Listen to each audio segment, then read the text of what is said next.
Hello, everyone. How are you doing? As I tried to make some little adjustments to my camera right here. Been working from home this week, and so I tweaked my camera for some other calls and got to get it resorted out. Yeah, you're going crazy, Tyler. Oh my gosh. Hey, everybody, welcome back to the show. So, this is our double game week hangover episode. So happy everyone could be here. Blaine is off tonight. We'll talk about that more in a second.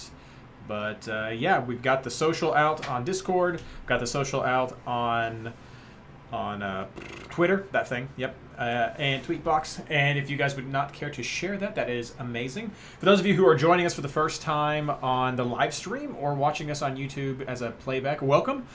We go live usually every Mondays unless something crazy happens, but we go live every Monday, just giving you a preview of the upcoming MLS Fantasy, the official MLS Fantasy game for that week, and a little preview of what happened before from our fantastic community partners that come here and play with us. So welcome if you are joining us. Again, as usual, a few people always tend to subscribe every now and then after one of these episodes, and it's crazy. So, I'm happy. It's just weird. It's weird to do the YouTube thing, but all right, we are here. We've got our stuff. We're going to talk about good things. Let me make sure I have the Twitter ready because there was a question that I want to make sure I get to address real quick during the conversation tonight. And yes. Shannon sent it in. Perfect. Oh, we didn't have a brought to you by. You have a blind question. Oh, because I've been doing them when I've been making up my own and we've just been going with it. So do you have one?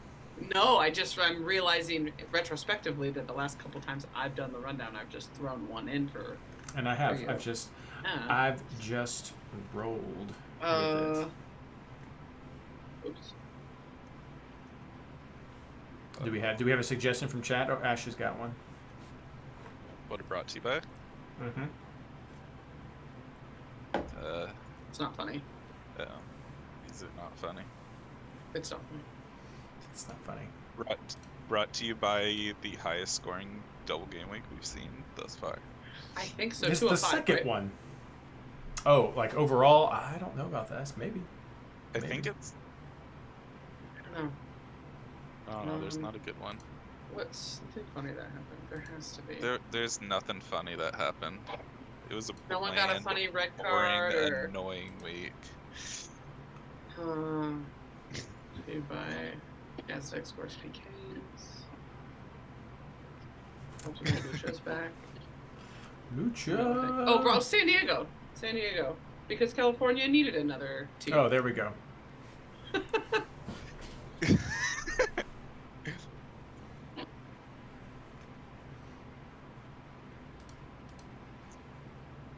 Well, I got it. Don't worry. Okay, here we go.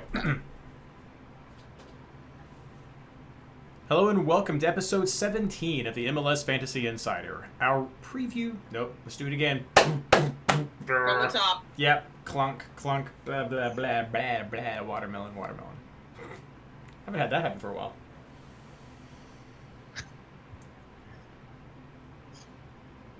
Hello and welcome to episode 17 of the MLS Fantasy Insider, our review of round 13 and preview of round 14's double game week. This episode is brought to you by the newest San Diego MLS expansion team. No, not that one. No, not that one either. Yes! Another 3 San Diego teams? Okay, actually, sorry. Brought to you by the amazing MLS Fantasy Insider Patreon supporters. It's because of you that we're able to keep this project going. Find out more at patreon.com/MLSFI. I'm your host, Reed Connolly from MLSFantasyBoss.com, and tonight I'm joined by my partners in fantasy, Ashley Savage, and our special guest back again. No, you are not experiencing a double take here. Tyler Ranchinator Norman. How you all doing tonight? Awesome. Deja vu. No, I thought it'd be really good. After the first massive double game week of the year, having Tyler come back again to sort of do the review with us, I thought was very fitting as well. Blaine will not be with us tonight. Just had some stuff going on, and probably best for those of you who saw the Sporting Kansas City game. I'm not sure if we could have kept this show under 2 hours had Blaine joined us tonight. Otherwise, he would have been muted a lot. But we're so happy that you all did join us for the show tonight. We're going to just jump right in. to talk about our expectation and realities from this double game week. A little bit different. We're going to focus on some individual players because double game weeks are crazy. For myself, I came away with 161 points. I feel like that was pretty average for the round. So if you hit in that area, you probably saw some mixed bag of head-to-heads that I myself did as well. I won one by 1 point. So 161, probably a fairly good average. You were looking maybe 170s, 180s to really see some good gains. Congrats to the person who got over 200 points. I think, what was it, 205, Tyler, you said was the highest score? 207. 207. Yeah. It was something massive. Don't know if that's the biggest in our Discord. In our Discord? Bam. Got to check that one out. So here's some successes and then some disappointments / cautions for me from this game. Lucho, of course, I have to start with my man Lucho. Fully back in stride, and he should definitely be in your midfield rotation if he was not already. I know I was talking him up a little bit this round. That was one of my flubs as I was back and forth between he and Evander, and I ended up going with Evander and myself there. So it's one of those things I can't really be mad. He did well. My team won on top of the table, so that's all great. But if you were still having some questions about Lucho, fully should definitely be in your consideration for the midfielders. Again, he's finding that form with this little shake-up for how they're playing right now with Cincinnati's front line. Mukhtar, Zella, Amada, check. I mean, those again, they showed us this double game week why they are players that are in that regular rotation. Ronan, could maybe leave this one from Tyler if you want to talk about him a little bit more, but from Colorado, Ranch tipped him during his article last week with his differential, so be sure to check that out at MLSFantasyBoss.com. And he had a good run in the second game, so that's another little differential paying off, which can happen during double game weeks. Don't sleep on those. Speaking of picks that Tyler makes or players that Tyler likes, and again, I won't speak too much just so Tyler can have some gloating to go about there. We mentioned them on this show a few weeks ago, but we had said that DC was sort of coming into themselves and presenting themselves as some good options for your bench. And again, this week, that paid off with 2 clean sheets this round, which brings the question, are they more than just solid Otteru options, or should they be players that you're considering as main selections for your team? I think you have a good argument for that, but they're definitely players on DC's team that you want to be considering as more than just switcheroos or Otteroos at the end. So really good successes from some of these players that were mentioned on the show last week and tipped during the various articles that we had. Disappointments or cautions for me from this past round. Bridging this good-bad. We talked some about Giamakis with Atlanta. Blaine was a bit on, or not Blaine. Was it Blaine or Tyler? I don't know. Blaine sent in some stuff, but we mentioned him last week about how we liked him. Some of us had him in our teams. I know myself, I had him until I saw he wasn't starting, and I just scrubbed him, and I forget who I went with, and he ended up getting 3 goals this week. So he got that, and he didn't even play 90 minutes total between the 2 games. So that is. I don't even think he played 60 minutes. He played 74, I believe. Yeah, not even a 90, but he had a massive score, and that is what happens in double game weeks. And I love it, but I faded him because I'm just not going to have a player that's not starting consistently, and that for me is the big consideration for him, which has been the consideration multiple times, not just with this double game week, but as we have a lot of double game weeks coming up, a big consideration, big question mark right there for GG. Some caution, Amundsen over there with Columbus, 2 goals, both this week in each of these double games. So if you're just coming in, if you started with this new quarter qualifier, his points are skewed. He was out, he's come back in. He's definitely someone who should be in your conversation for defense if you're looking at Columbus, because when he was with New York, he was often someone who we would talk about. But just remember that these 2 goals that he's gotten back-to-back is not going to have an accurate reflection of what his point average is going to be. But I do expect him to have some good bonus point production, but just be careful when you're looking through for options. Same thing with Ibega. Tyler, help me. Ibiaga. Thank you, Ibiaga. Why we keep bringing him back. That is why, exactly. So he missed a clean sheet in game 1 when he came in, and then he didn't get a clean sheet in game 2. So that I was lucky to have him as an Otteru, which didn't play out for him, but I think that he's still a good viable option for Otteroos.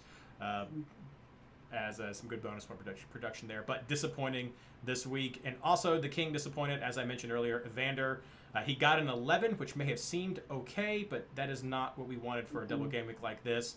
There were many other options that were better, especially if you were considering Evander versus Lucho. That Minnesota game was just very rough, which I know is going to play in some of what Ash is going to talk about, because we saw a significant downtick in the shots that he was getting, and that had a big impact on his fantasy score and ended up being a big disappointment for me. Ashley, how did you do? Yeah, I feel like I'm going to sound super whiny, but I got a 175, which is fine. However, I made a crucial mistake. Tyler will be the first to say he told me not to do this.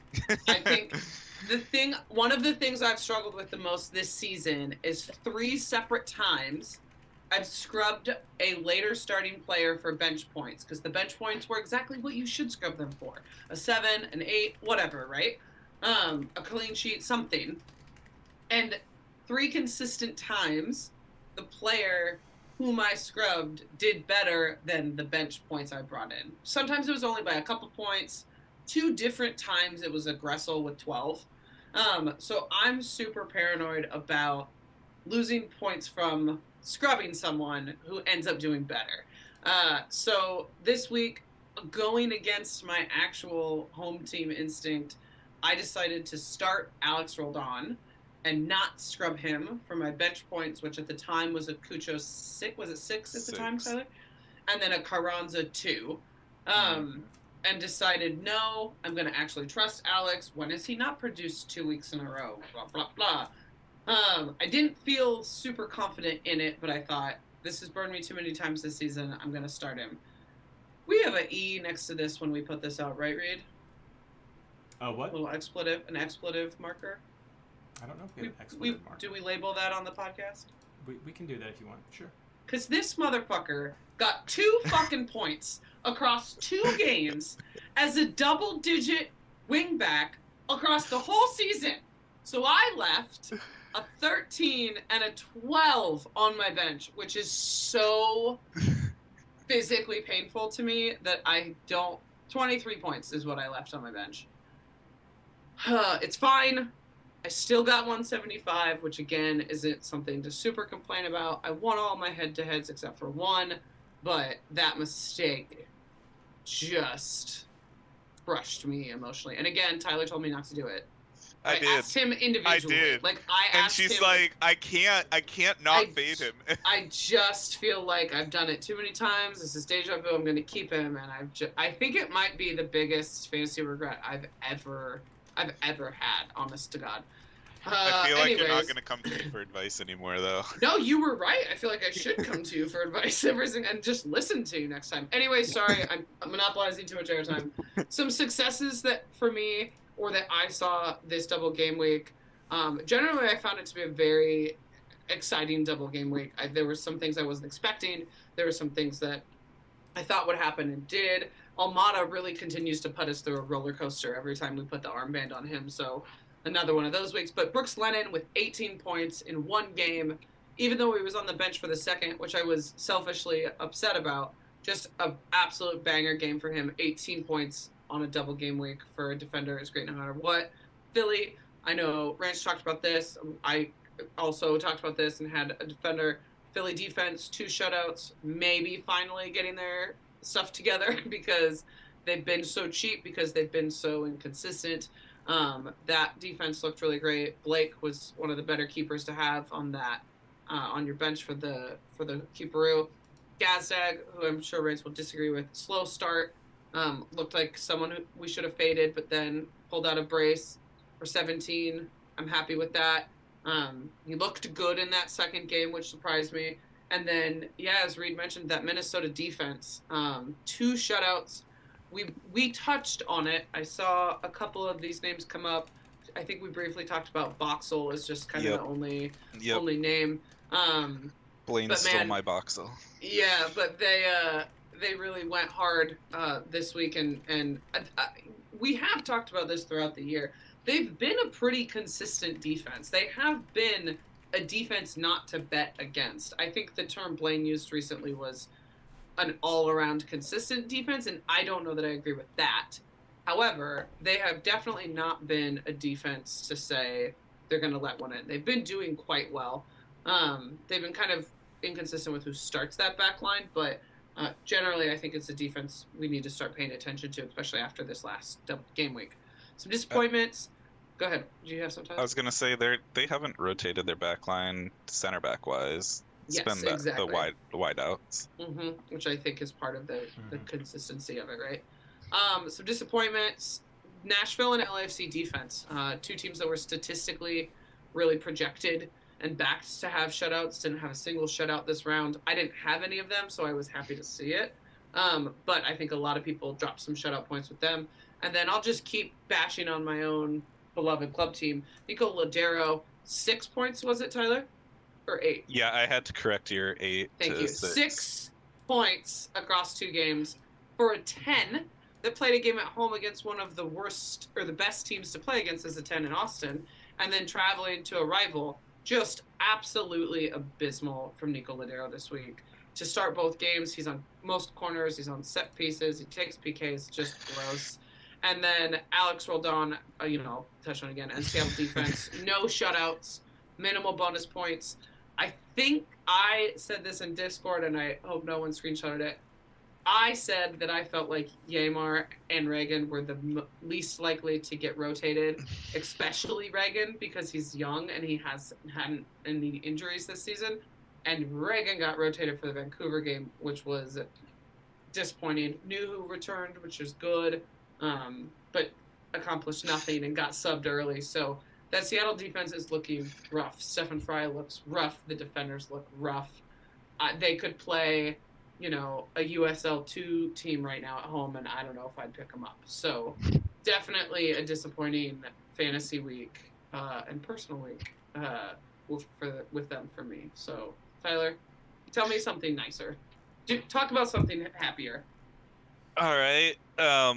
I finished the week with 177. And nice. That's with fading both Gazdag and Lucho on the week. So 2 of the biggest fades you can make and the biggest bad decisions you could have made on the week. And I still somehow managed 177. I had Lodero and I had Evander, which both hurt. I was really hoping one of the Evander goals one of his crosses would turn into a goal. Anyways, I did strand 11 from Karan's on my bench, and I very heavily debated benching Lodero over Barrial this week, but I didn't pull the trigger. We're two on our home team. We gotta cut ties, Tyler. We gotta cut ties. All right. Some good things for the week. Some people to keep eyes on. I just noticed I had 2 forwards back to back.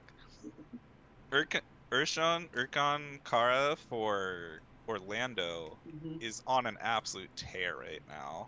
He was tied with Yakumakis on points, I believe, at 18 on the week, and he was one of the people on my differentials. So keep an eye. I've been feeling like I get one good defender and one good forward each week. You just got to figure out which one it is. And I still see him as a high potential in points going forward and still being able to score quite a few goals. Another one to look at is Jesus Ferreira. Didn't have Paul Arriola, didn't have Sebastian Lletget, and still managed to put in a 17-point top forward quality performance on the week. That's impressive to me, especially for how bad Dallas has looked in recent weeks. And I'll wrap up the successes with John Tolkien. The guy that just shaved all his hair off still looks good. He continues to be like the light in the dark for the Red Bulls is how I'm putting it. Spoiler alert, he's on my team this week. Ooh, let's hear it. Like Next the Red Bulls I think actually are on a, correct me if I'm wrong, I think they're on a 4-game not losing streak. They got a new coach. Maybe not losing streak. Yes. That's gotta be a better way to say it. No, I think that's that wrong? that's about it. No, that's about it. Yeah. Okay. But Tolkien still has looked good regardless of how the Red Bulls have looked. Mhm. Disappointments on the week. Ashley doesn't want me to keep saying this, but I'm still gonna say it. Midweek decisions in general. Mhm. Lots of people. It wasn't just Ashley. I don't know Yeah. if Reed did it, but I don't think he did, Reed. No, I picked my team and just ran with it. That's Yeah. what I usually do with these. A lot of people I noticed had only one scrub this week. Only one scrub, and a lot of them also had both Carranza and Cucho on their bench. So Yep. they're saying, okay, I'm gonna get rid of both those points, and I'm gonna pick up either Alex Roldan or Diego Palacios. Yep. Those two don't need to battle it out. I already have Barriel coming in, which is what a lot of people did. Yep. But on a double game week, you got to keep in mind there's a second game. And it's Sure very crucial to have that second scrub spot open for those people. We'll see. So I did run the one scrub, but I started 2 forwards, and so I ran one defender scrub, and so I had 2 defenders on there. So really, in the grand scheme of things, I left 2 points on the bench from what I could have had, but I got Wagner's 19 instead of Carranza's 11. I was getting I got Wagner's 19 versus my 3 from my other one. So that was just sort of looking at some early game stuff to potentially do some switcheroos. Yeah, I'm just saying I noticed a lot of managers did it with only Yeah. one scrub, and they stranded one or both of Cucho and Carranza, or 2 big scorers in general, on their bench. Yeah. Yep. So it was really rough. So I would just say keep in mind in DGWs going forward, you do have another game for them to improve. We all knew that they had another game. We just didn't think that they would get that much improvement in one game. Carranza, I agree with. Cucho, Yeah, Cucho, For another disappointment, TFC attacked. Man, their last goal was scored in a 1-0 win against NYC on April 29th. That was 1 week after Jonathan Osorio got injured. Coincidence? I don't think so. I Maybe think not. he's been the cog in their attack. Absolutely. And then I'm going to wrap up my disappointments with Austin FC. They had 2 wins this week, which was a 2-1 win in Seattle and a 1-0 win at home against TFC. But if you think about those 2 teams, they did it against 2 teams that are not very hot right now. They're struggling, and I personally don't see Austin as having fantasy relevance going forward. Mm-hmm. However, we have to mention it. Giassi's already got Blaine's favorite player did Giassi's score already got 2 a goal in each of those games, and so I feel like we'd be remiss to not mention it. Blaine would have a 4-minute monologue about it if he was here. So, though he's kind of turned his back on him. Well, sure. I mean, he's definitely replaced him with who is it? Oh, Insigne. who knows? Insigne. That's true. No, it is Different Insigne. position, Yeah. but that's yes. But my point is, I mean, I do agree with you, Tyler, that I don't really think Austin is fantasy relevant. But Giassi scored 2 goals in a double game week. So The second game he was a sub though. So Yeah. is he really worth? just sometime. Oh no, he said his name. No way is he getting here just as we're talking about Came Giassi here Zardes. just to talk about it. Yep, absolutely. Just here to talk about Zardes. That's what I thought. That's what I thought. Maybe just I Beetlejuice was- Blaine. I know. I was You saying, did. You Did you hear me? absolutely did. Did you hear it? Are you listening? Are you watching? I was listening, yeah. Okay, so I'm just saying, he may be fantasy relevant. He's scored in back-to-back games, even as a sub. So If Austin's going to put things together and actually find a way to score some goals, I mean, he's scoring more reliably than a Rudy. So well, the Rudy doesn't start. You're not so I wrong. hope so. So here's the thing: Blaine can join us, but he has already forfeited his ability to talk during the Correct. takeaway section. That's He can fine. for picks.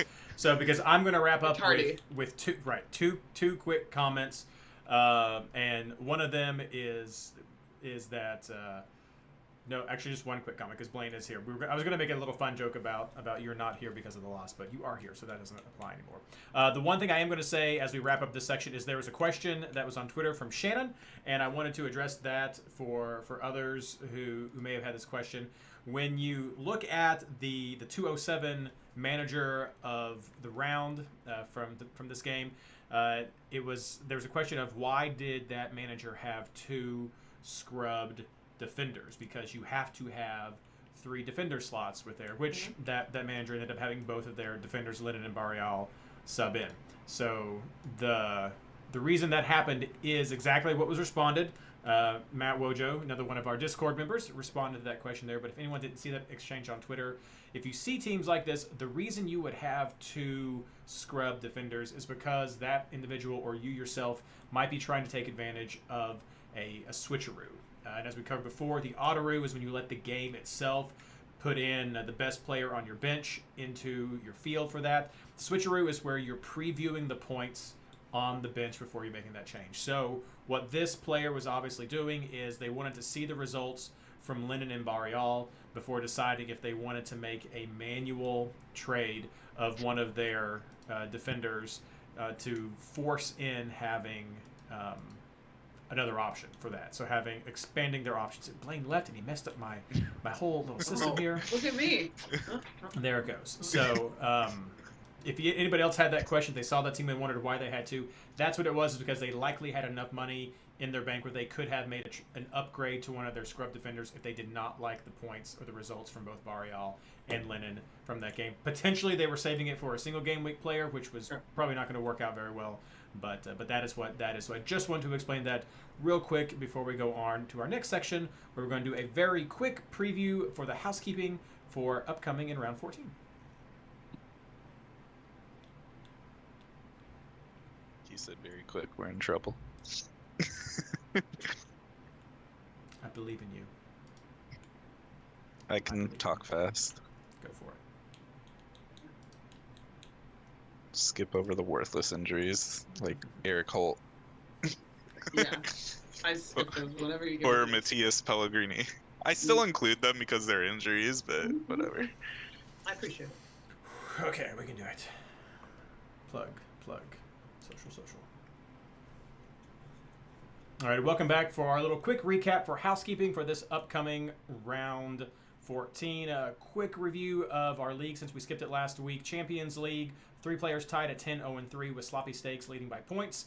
Veterans League is Sombrero FC still on top. Homegrown League, we have White's Warren FC with a record of 11-1-1 as the leader. In our Discovery League, 2 players tied with a record of 11-0-2, but it's Hey Ricky, You're So Fine by points. Moving on to our other head-to-heads, our Discord League has 3 players still tied at 12-0-1 with our good friend and former contributor to MLS Fantasy Boss, Kyle McElhenney, by points. In our Patreon League, it is Kyle. This is a solid lead right there, 11-0-1 with his result. And then coming up in the MLS Fantasy Insider Experts Invitational League, our Discord member, Black and Red, with a record of 12-0-1, stands on top.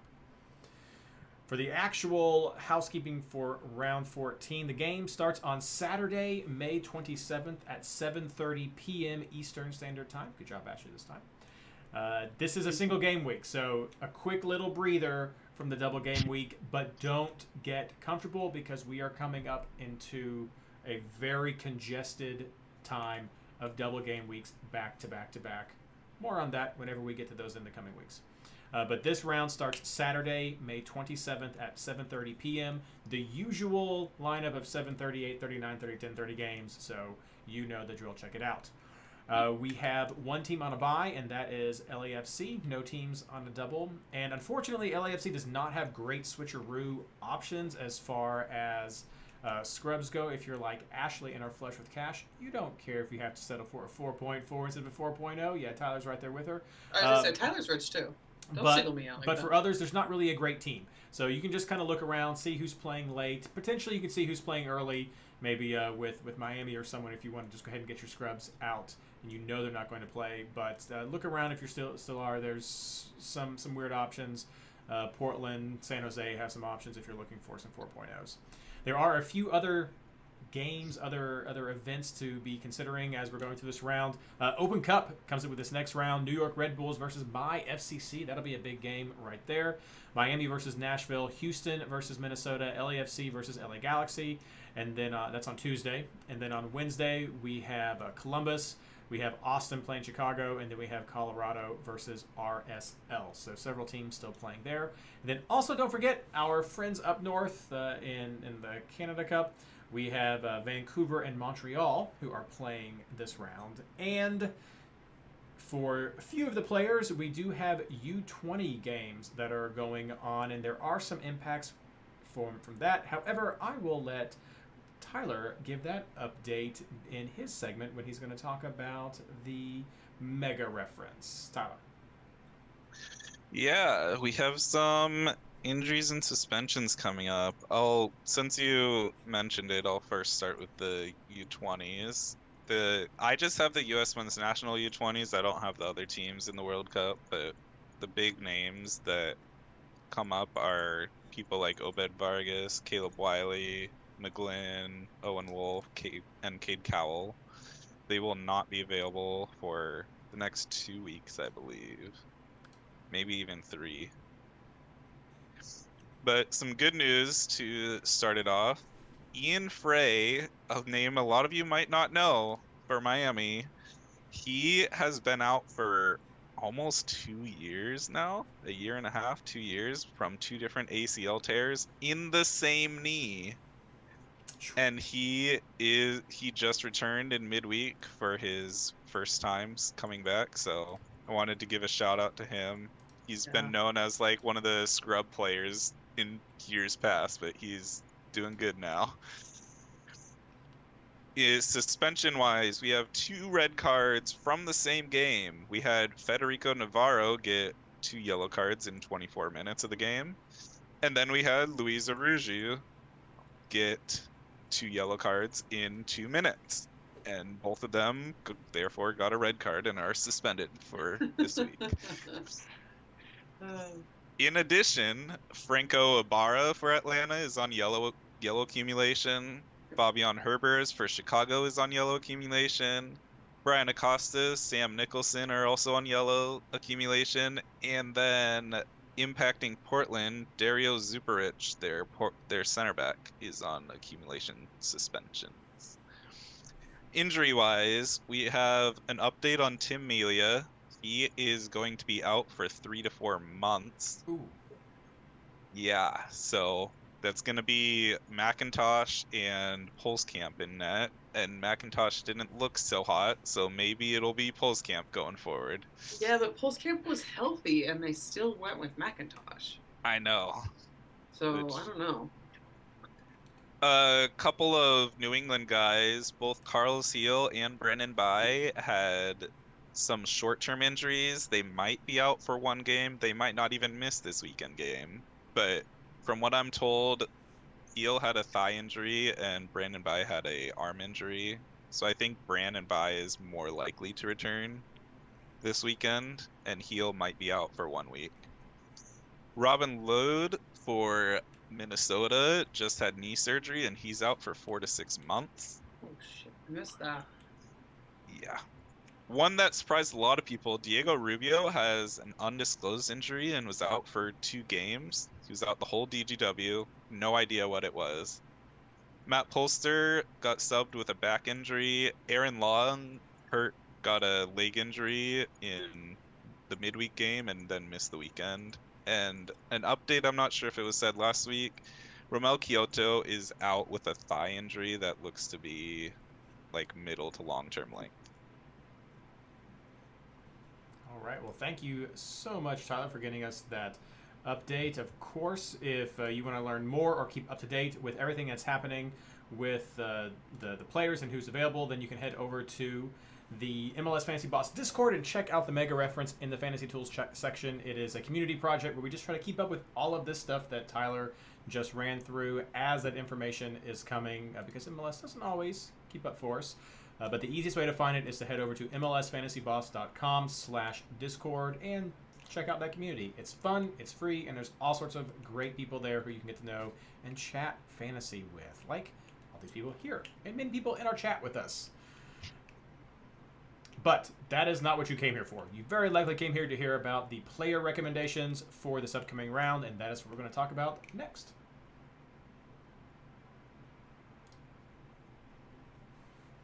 Six minutes. Good pace. Yeah. All right. There is the social for the picks. So this is the good time to reshare that one if you are so able to. Always appreciate it. And let me get this section. So I put in some of the consensus that did not include anything Blaine added, but we have some talking points, so feel free to go for that. I have a deep dive on Klaus I'm going to talk about too, because Christian was asking about him in chat. Man. I just tried to bash him in chat. Did you? I'm not looking at it right now. I told him I don't do injury updates unless it's there are returns usually. Yeah.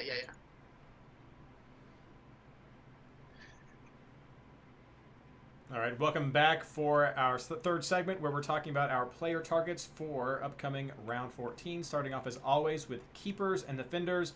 As far as consensus, we all have some different ideas at this point of the week, but we all like Minnesota. But beyond that, it's anybody's game. Ashley, who do you like? Yeah, I apologize that I'm not going to be super decisive about this yet because I am kind of going back and forth. I'm considering either Dane St. Clair or Montreal keeper to Nashville's Willis, or thank you. You know I can't say it right. Everybody knows who it is. Montreal's keeper. To Willis or Fry. But I just don't think I can do Seattle. At all. So I don't. Tyler would talk about this because he's a little more adamant about it. But I haven't seen a lot of great things from Nashville's defense since Walker Zimmerman's been hurt. So I don't know if I trust them either. I don't really want to touch the Portland SKC situation because while both of them aren't great goal scorers, that's just a game of chaos to me, which is something I never like to take defenders from. So that's where I'm leaning at right now for keepers. I'm going to say Tapias. Tyler, would you back that? Tapias. Thank you. For Minnesota, I think there's a couple other options you could go to if you need money. He's only $8 million. I'd like a Montreal defender. I'm going back and forth on who. And then I legitimately, in the draft I made before we got on air, have Tolkien in my lineup against Seattle. And I think it's dicey because Red Bull aren't good, but Seattle is like a crazy hot mess of terrible right now. And it's different when you're like, oh, their goal scorer is injured or this person's out. As a Seattle fan, I cannot identify the problem, and that's really concerning to me. So I think it might be a decent shout to pick up a defender from the other team who is producing offensively and playing more as a winger anyways. I do kind of like Nashville defense. I'd like to see where Zimmerman's at. And then Barrial and Wagner, even though they're two road defenders, are two people I'm considering this week. I think Barrial at Colorado is a little safer. NYCFC has been so inconsistent, and Philly do seem to be clicking. I think that is also a decent shout. But I always just hesitate with road. But again, I mean Tolkien's road. So those are some of the names that are jumping out to me with matchups. But I just can't lock it down yet. Fair. Tyler. I have a little bit of a different take on this keeper reel. People who know me know I will not touch Montreal defense, so don't even get me started there. I haven't all season, so it might be a mistake. I am on Tyler Miller as my front end keeper. That. Okay. And then my back end, I can't decide between Ivicic or Fry. I probably Fry because it's a home game, but I might consider Ivicic for the Sunday. I know, you shake your head that it's a home game. I'm just nervous about it. My idea behind Tyler Miller, though, is it all depends on Pines, because DC has had 5 games without Pines, and they allowed 10 goals. But in their 9 games with Pines, they've only allowed 6 goals, with 1, 2, 3, 4, 5 of those games being on the road, only allowing 3. 2 of them were to Cincy. So I still trust Tyler Miller, even though he's on the road. Hines is your guy, right? He's your DC jersey He guy. is my DC guy. Okay, I'm just trying to remember how Yes. much personal interest goes into this. Keep going. Sorry. And I know I get the idea behind why Willis is so popular among people this week, with it being a Sunday game, and he's like, oh yeah, that's the good fallback guy. Are you really going to trust him against his De La Rayon and a Columbus Cucho attack? For me, a lot of it depends on Zimmerman, if that makes sense. Yeah, I just don't like it at all because Columbus still knows how to score. My defense then is I'm going Boxel instead of Tapias. I don't either center back is good.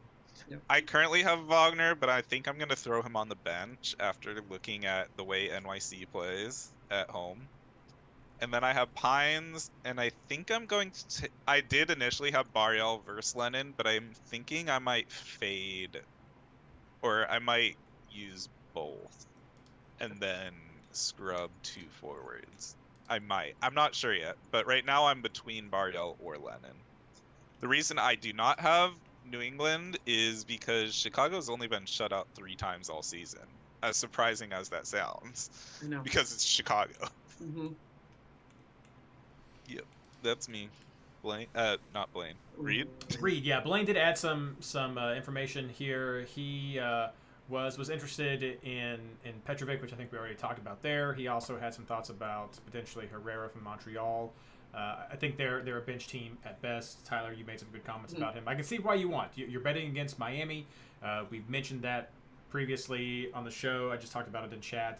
Miami ruined the day for people last week with the clean sheets for Nashville. They've got talent. It is not always firing, but they can be dangerous there, and so things can happen. And Montreal, while they've done better, they are not the most reliable team to go to. So absolutely, if you're going with Montreal, be sure that they are on your bench as one of your switcheroos or autoroos right there. He also likes Steris and Pines. People are all over the place, and I think that's great. I fall in that same category with keepers that you guys are in. I've looked at all those. I didn't look at Miller. That's a great shout out there, Tyler. I may go just one keeper. I'm not a huge fan of just the mix of the games. I could see taking a flyer in Montreal. 100% understand going with Minnesota or DC, but it's these later games that I'm not a fan for. San Jose's often giving up both ways. We talked about Seattle.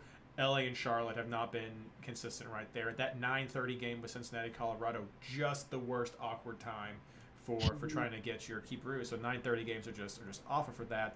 And so I could see really either going with St. Clair or going with Tyler and just saying, yeah, that's it, because 100% agree, Tyler, that my biggest fear about having Willis as the keeperoo is I could easily see Columbus scoring. They've got form, they've got threat, and they've produced some on the road, and Nashville does not have Zimmerman.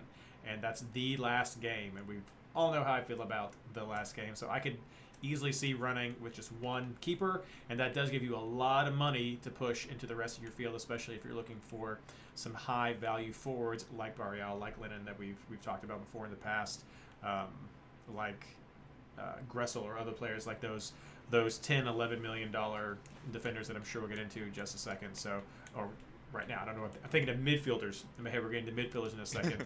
As far as defenders, I've gone back and forth with what I'm looking at. Again, very similar names that you guys. I thought about doubling up on Minnesota and just maybe having all 3 in the back. I think you could easily do that. Love the Pines pick. I think Barrial's a definite option right there. The comments you made about New York, and Tyler, spot on to why you might want to shy away from Philly. They're not at Yankee Stadium, though. They're at Citi Field, but they're still undefeated at Citi Field. They are still undefeated. They're 4-0-2. But it's not the weird. It's not as much of an advantage, right? Like I feel like this season they've scored 5 goals in 2 games. Yeah. At home. Still the weird field. At City. I think you could also potentially look at a Houston player here as well, taking advantage of Austin. whichever one you want. How dare you pick against Giassi? There you go. You could probably go with Parker. I think he's maybe one of the standout ones to go with there, but you definitely have some good options. Parker's with St. Louis. Yeah, I was no. like, Who am what I are you thinking talking of? Who am I thinking of? Steres? Yes. I don't know. I was thinking of Tim Parker last year. Two seasoned vets. Tim Parker. Before. One ginger though, so that's a big. Yeah, well, you know. Michael. Yeah, Steres with that, as Blaine had mentioned as well. So, Yeah. you know, they all just it's been almost 10 years, guys. They all just start to I know. to flow together. Macau for them, who's playing for teenage, has been doing pretty well with bonus points as well. Yeah. So now I'd be curious what people end up settling with. Tyler's idea of going heavy in with maybe 5 defenders this week could be interesting. I don't know if I'll do that just because it's just the setup with the homes and aways and the way that the keeperoos are lining up, the switcheroos are lining up, makes it kind of difficult. And so this may be another 3 defender week for me and how I get my scrubs set up. But definitely a lot of options, and seeing very similar names over in chat for people could go with. But let's move on. We covered a lot there. Let's move on to talking about our midfielders, which is the favorite position for everyone. We have a good mix right here. The consensus: Almada, Espinoza, and Mukhtar. I think we all know why we're picking those sorts of players. Blaine threw in some potential, maybe Heel if he's looking healthy, and then the others I think we're going to touch on as well there. But Tyler, who are you looking at? Yeah, I do want to say one quick thing. He's kind of like a midfielder, but he's listed as a defender. I've noticed that Gressel has fallen off a lot in these last few weeks. They hasn't been on like anyone's team. So I think that's important to know, of keeping an eye on when he's going to bounce back. But anyways, my midfielders. I have the 3 that were mentioned, SB, Almada, and Mukhtar. And then I also have Hector Herrera. I think after that, your 5th mid is just whoever you really want. There's no real set and forget guy. I'm currently on Connor Ronan, of all people. I could easily see Evander being played, and I've also looked at Pooch for LA Galaxy. I've considered an NYC mid, but I don't know if I trust them against Philly. And I do want to say, if you're going to go a Seattle mid, I hope you don't go a Seattle mid this week. But if you do, I think JP is the play to go. Yeah, I don't think it's Ladero. Yeah. I agree. That's all I got. All sad there. Just don't, guys. Yeah. Yeah, I don't have a ton of difference here. I like Hector Herrera this week. That's one that I think is kind of a lock for me. When I went to make my team, Herrera, SB, Almada, and Mook were my locks, and then Zella, Klitsch, Loven, Ojeda, Evander. Those are the ones that are kind of floating around from that 5th spot. I think a lot of times we really overdo it's a road game thing for middies, because I think midfielders are the ones who are least impacted at times by home and away. At least some of these guys we talk about, like Almada and Espinoza and stuff like that. So I really thought Zella had good point production these last 2 games. So he's definitely someone I'm considering, but I'm also, this is about the time, I know you kind of touched on it when you read the games, but this is the time where teams start playing starters in Open Cup, because there's not as many teams left. Mm-hmm. However, Columbus is playing a USL team. So kind of who plays midweek is something that'll come into, like, it's an El Tráfico Open Cup game. So what does that look like for Galaxy? Houston's playing Minnesota. What do those lineups look like? Nashville plays. So definitely paying attention to those lineups will kind of form my team later in the week in the midfield, depending on what those midfielders do. Do they start? When do they come out? Defenders, same thing. So that's why kind of my midfield isn't as fleshed out. I feel like most weeks we come on here and we're like, these are the 5. and there's only ever really like one, maybe two guys who are different for the rest of us. Midfield is so chalk this season. But yeah, paying attention to those Open Cup games is going to dictate for me who stays and who goes. Yeah, and Cincinnati, New York's going to be another big one because there's history between those two teams, and it's just complicated by the fact that Cincinnati is solidly on top right now with the Supporter Shield, especially with New England not winning in this last game. And so what pressure is there going to be to maybe hold some back to try to, I mean, do you care more about Open Cup or do you care more about a shot at Supporter Shield? This is a nice run of games, I think, for Cincinnati if you're looking ahead in their schedule. Away at Colorado is just because altitude on the road kind of thing. Yeah. So that one's a little bit rough, but I like a lot of what Cincinnati's looking at, and that may factor heavily into some of those rotations as well. That being said, for me, it's kind of three players, and then you have the pick of where you want to go. Like the three that we already mentioned. I do like Herrera a lot. I think he could be someone who easily works into the team. I like Acosta a lot. Again, like I said at the top of the show, he's really hit his form. He's flowing. This is a good run of games. He did play it all. Open Cup. This could be a resting game.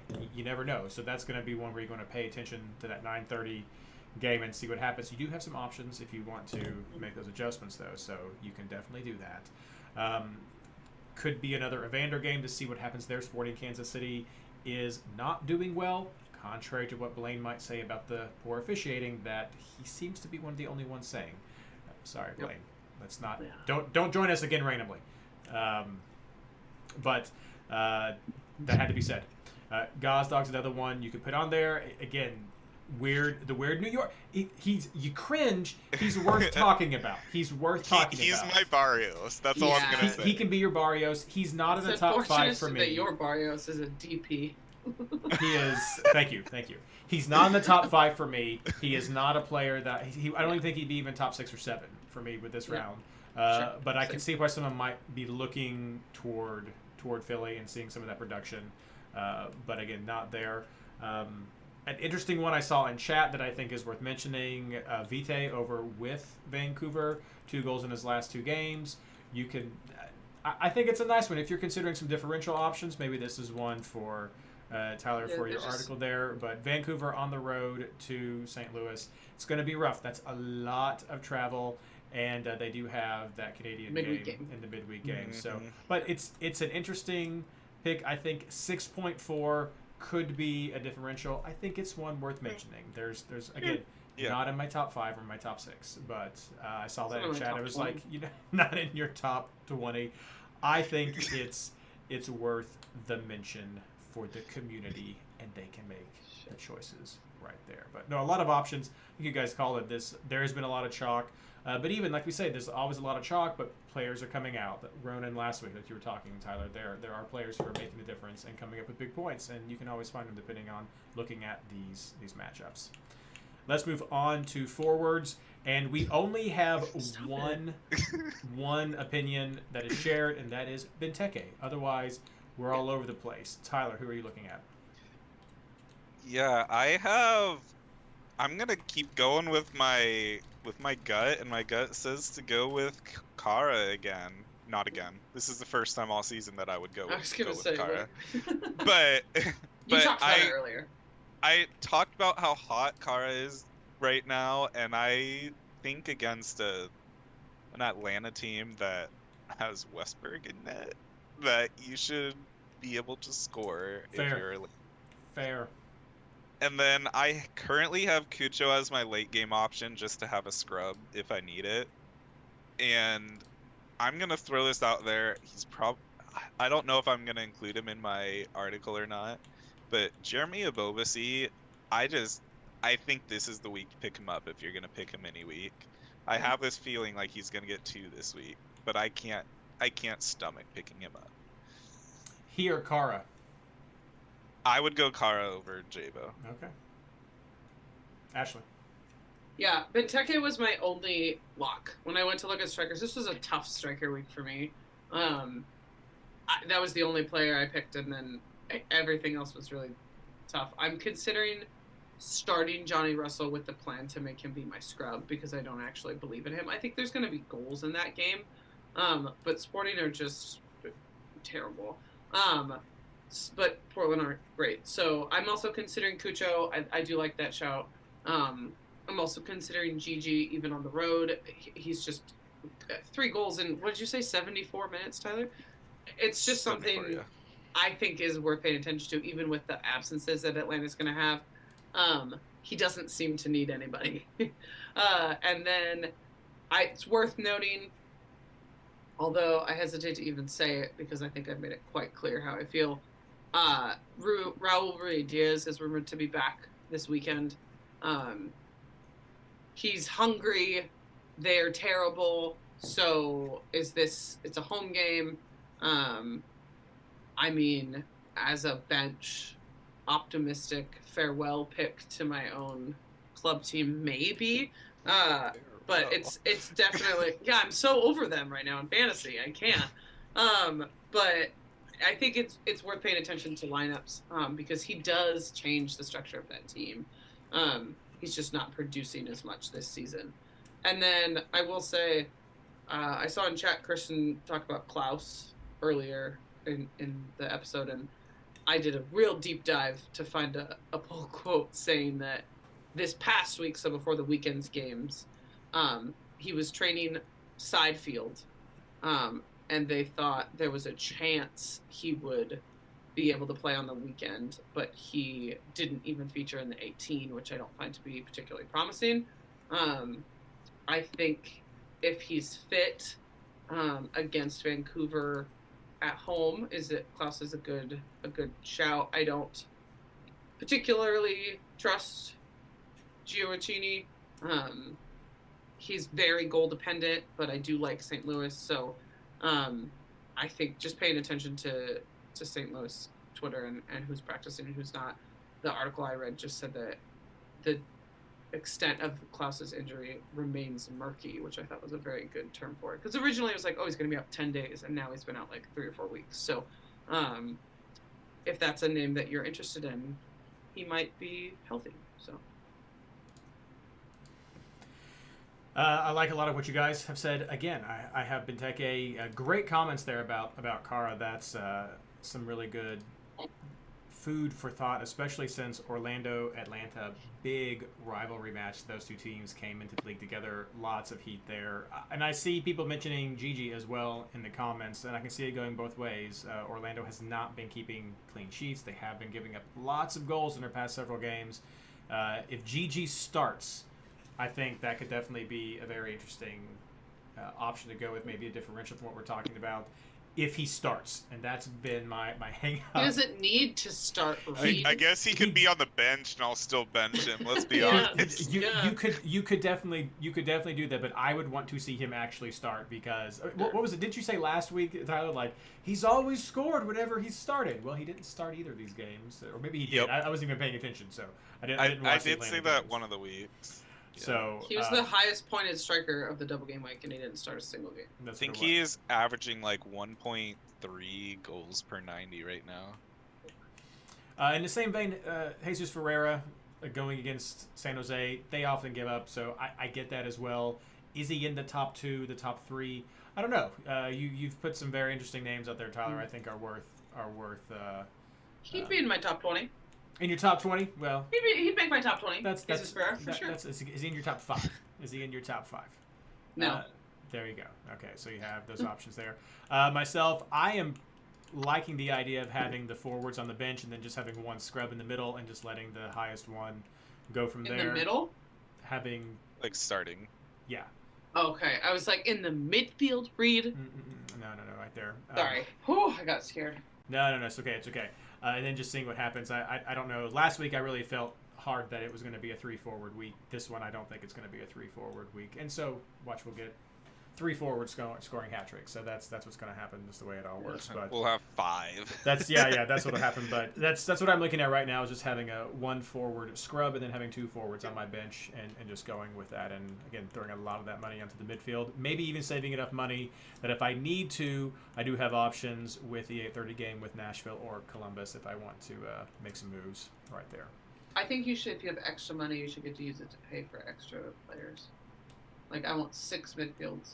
Oh. I was I'll like, give you I 10 do that. Actually. 10 million of my money if I can have a 6th midfielder. There we go. Just this week, it goes back. I would love that. Let's wrap everything up with our captains. No consensus, so I look forward to this. Ashley, who are you looking at? I gut pick, just initial look, for me was Mukhtar. I think that'll probably change,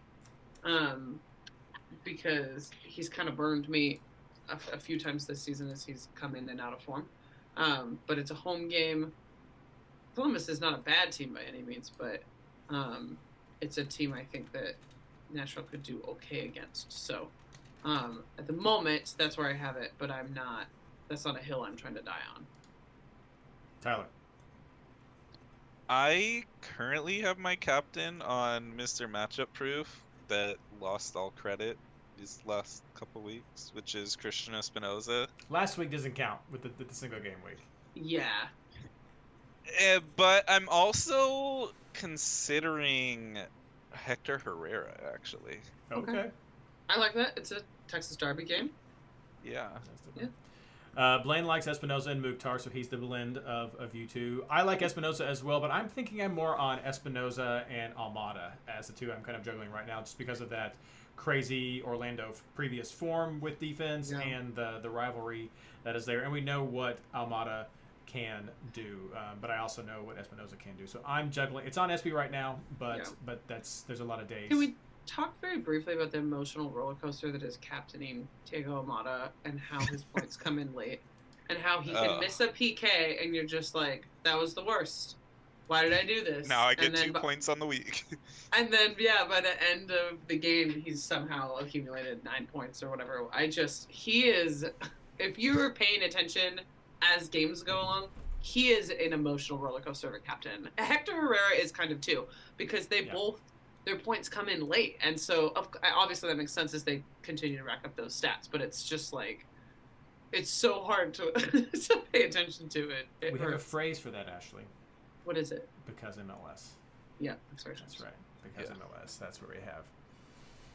All right. Well, thank you, everyone, for contributing your thoughts. Chat seems very similar with the names. I have a feeling that these 4 players are probably going to be the top ones in our player Discord poll this week. It's already up. Head over to MLSFantasyBoss.com/Discord. Go to the Discord main MLS channel and vote in the Round 14 player Discord poll so that we can have your information aggregated to see how we compare to what Skylar puts up for the official MLS rankings and see how we do compared to him. It's very fun. Please go participate in that. The more people who do, the fewer times I at everybody on Discord. So if nothing else, do it for that. Do it for that. That's all that we have for the show tonight. Thank you for joining us. So let's wrap up with everything with our plugs. Tyler. I do not have any plugs this week. Ashley. I'm going to plug Ballard FC, which is a local Seattle team, COSL 2, kicked off their season last week and have had 2 undefeated matches so far. I wear their sweatshirt sometimes, but I don't think anybody who's a Sounders fan recognizes it. And that's fine, but that's where I work is in Ballard. So, yeah, they're my shout out. They're doing well so far. There you go. Very nice. My local team, Lexington SC, just expanded and have a women's team now is underneath the Lexington SC USL banner. So big shout out to their our record. The men's team, which is the only one really playing right now, is 2-5-1. So opening season 2 wins. That's not too bad. Not too bad for playing at the former training.